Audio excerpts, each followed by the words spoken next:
Salut à tous, c'est Constant. Aujourd'hui, on se retrouve pour une nouvelle vidéo. Aujourd'hui, je prends le temps avec vous. On n'est pas sur TikTok, on est sur YouTube, donc on peut prendre le temps d'expliquer les choses correctement. Aujourd'hui, on parle de la Trinité. Qu'est-ce que la Trinité? Je vais essayer de vous donner, bon, ça va pas être le b.a.-ba de la Trinité non plus. Il y a des vidéos sur YouTube qui sont beaucoup mieux faites que ça, et je vous en mets une juste en commentaire qui pourront vraiment vous aider à mieux comprendre les choses. Alors, tout d'abord, simplement la Trinité, qu'est-ce que c'est? La Trinité, c'est le Père, le Fils et le Saint-Esprit. C'est les trois formes qui, en tant que chrétien, les trois formes qu'on attribue à la personne de Dieu. Disons que c'est trois fenêtres différentes pour définir une seule et même chose, pour désigner plutôt une seule et même chose. Le Père, le Fils, qui est Jésus, et l'Esprit Saint. Trois formes pour une seule et même chose. C'est un peu comme de l'eau, la forme solide, gazeuse ou liquide, qui, peu importe la forme sous laquelle elle est, désigne une seule et même chose, qui est l'H2O, voilà, la molécule d'eau, sous des arrangements tout simplement différents, sous des formes différentes. Donc voilà, pour faire simple, la Trinité, je dirais que c'est ça. Et oui, c'est les trois formes qu'on reconnaît à la personne de Dieu. Même si on en est bien conscient, c'est la personne, la personne de Dieu a 7,8 milliards de visages, si ce n'est plus. On a chacun une définition de Dieu, une manière dont Dieu va nous toucher, très spécifique, très personnelle.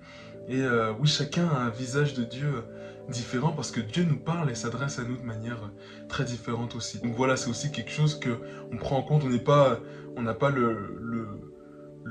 l'ego de dire que oui, Dieu est le Père, le Fils, le Saint-Esprit. C'est une des trois formes, une des trois principales formes qu'on lui reconnaît en tant que chrétien. Et oui, je pense il y a cette notion d'humilité, et ce sera le deuxième point de cette vidéo. Une notion d'humilité à inclure dans nos discours sur la personne de Dieu, quand on essaie de définir, de concevoir Dieu. Il y a une part d'humilité qu'il faut prendre en compte. Ça reste Dieu, c'est pas n'importe qui, c'est pas n'importe quoi. Et personne ne l'a vu, personne ne dit, ah tiens, il est comme ça, il est comme ça. Donc oui, il faut rester humble par rapport à tout ça. Je pense que Dieu est, comment dire, c'est tellement mystérieux, c'est tellement compliqué de savoir ce qu'il est. Aujourd'hui, je peux dire que Dieu se montre à moi sous l'image d'un père. Sous l'image d'un père. Vraiment un père, un papa, un père. Qui est là, qui sait me réconforter, qui sait me pousser aussi quand il faut, qui sait m'amener aux beaux endroits pour que je puisse montrer tout mon potentiel. En tout cas, une bonne partie de mon potentiel. Donc oui, vraiment, je dirais aujourd'hui, en ce moment, je découvre la facette père de Dieu. J'ai découverte un peu plus jeune, au début de ma relation avec Dieu, la facette Jésus de Dieu. Et tout au long de ce voyage, tu vis et tu découvres la facette Esprit Saint de Dieu. Et tu découvres de lui des facettes encore plus différentes et diverses. Il y a une vidéo qui moi, m'a beaucoup aidé à comprendre la personne de Dieu et à prendre du recul sur les choses. Je pense que essayer de comprendre Dieu, on parlait d'humilité tout à l'heure, essayer de comprendre Dieu, Dieu, c'est un peu comme si nous, on était en termes de rapport, nous, on est dans un monde en 2D, ou bien en 1D, tu vois, un monde en 2D où il y a seulement deux dimensions, ou même seulement une dimension, je dirais. La dimension humaine, et on essaie de comprendre un Dieu qui lui existe en 3D, je dirais même 4D, même encore plus si s'il existait d'autres dimensions. On essaie de comprendre un Dieu en 4D qui bouge, on sait pas trop ce que c'est, en fait c'est ça.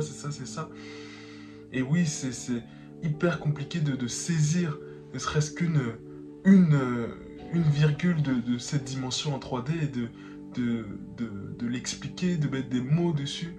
À chaque fois qu'on met des mots, je dirais, sur Dieu, ça perd en puissance. On sent que Dieu, quand même, en nous, perd en puissance et que non, on n'y est pas vraiment. Et je pense qu'on n'y sera jamais vraiment. Par contre, y tendre encore et toujours, c'est l'objectif.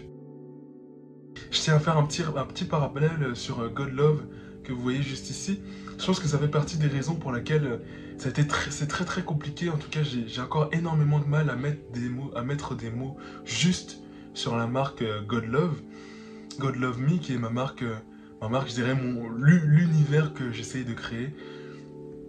Et aujourd'hui, ça se matérialise d'abord par un pull, puis ensuite par tout un tas d'autres choses qu'on espère vous proposer. C'était très compliqué de mettre une définition, de mettre un discours correct sur God Love. Je sens vraiment que c'est quelque chose qui existe en dehors de moi et qui m'appelle à le comprendre, comment dire, qui m'appelle au travail personnel, qui m'appelle à tout un tas de choses. Et oui, c'est très difficile de saisir, c'est comme de la fumée, c'est comme tu essayes de saisir un peu de fumée, tu vois, tu le vois, il est là, mais quand tu le saisis, en fait, c'est pas là, donc il faut que tu l'observes comme ça, tu vas prendre un truc, essayer de le recouvrir pour conserver un peu de cette fumée, enfin bref, tu fais des stratagèmes un peu spéciaux, un peu particuliers pour essayer de comprendre ce qu'est Dieu dans sa globalité. Et quand je dis Dieu, c'est vraiment au-delà de la religion, ce qu'est Dieu pour chacun d'entre nous, ce qu'il est en réalité.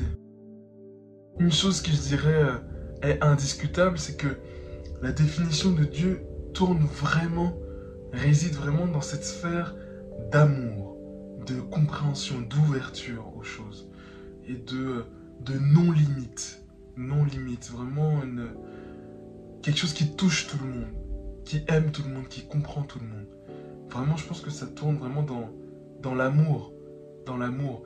Et l'amour en termes de... L'amour dans ce qu'il a de plus gratuit, de plus inconditionnel. L'amour dans ce qu'il a de don, en fait. En tout cas, c'est les mots que je pourrais mettre sur Dieu. C'est les mots que je pourrais mettre là-dessus. Chaque fois que je le conçois amour, que je le conçois aimant, bienveillant, doux, que je le conçois, enfin, chaque fois que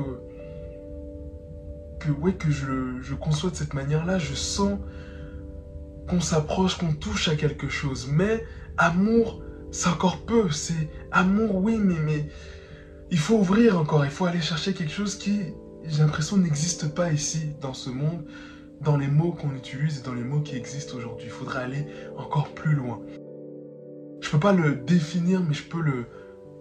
On peut pas, en tout cas, je pense que aujourd'hui, à l'heure d'aujourd'hui, on peut pas le définir, mais on peut le montrer, on peut le pointer du doigt quand on voit certaines personnes agir, quand on voit certaines personnes parler, s'exprimer ou exister au monde tout simplement, quand on voit certaines personnes faire ce qu'elles aiment profondément, on peut dire « Ah, il y a une part de Dieu ici, il y a une part de divinité, une part de grandeur ici, et on touche à quelque chose de grand. » Je pense que c'est quelque chose qui se pointe du doigt.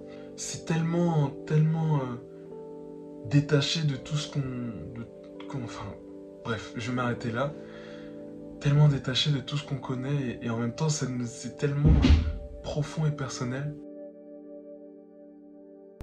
Donc voilà, une chose qui pourrait être cool à faire, c'est que vous me donniez votre définition de Dieu. N'hésitez pas, envoyez-moi un message sur Insta, un vocal. Donnez-moi une définition de Dieu ou en commentaire YouTube tout simplement. Juste un mot qui pour vous définirait Dieu. Peut-être un mot, peut-être une phrase, peut-être une situation, un événement que vous avez vécu qui définirait pour vous Dieu en tout cas. Pour moi, c'est Dieu réside en premier dans les personnes qui font profondément ce qu'elles aiment, dans l'amour, dans une créature qui existe avec amour. Je dirais que c'est la chose la plus fragrante, la définition, la chose qui définit Dieu et qui montre Dieu de manière la plus flagrante. Je dirais que c'est ça. Bon bah voilà, merci d'avoir regardé cette vidéo jusqu'au bout. J'espère que le contenu que je fais pour l'instant sur YouTube vous intéresse. N'hésitez pas à me dire si vous voulez que je fasse des vidéos sur telle ou telle chose, sur d'autres choses. Bon, en tout cas, je vous dis à la semaine prochaine pour une nouvelle vidéo. C'était Constant. Salut, soyez bénis.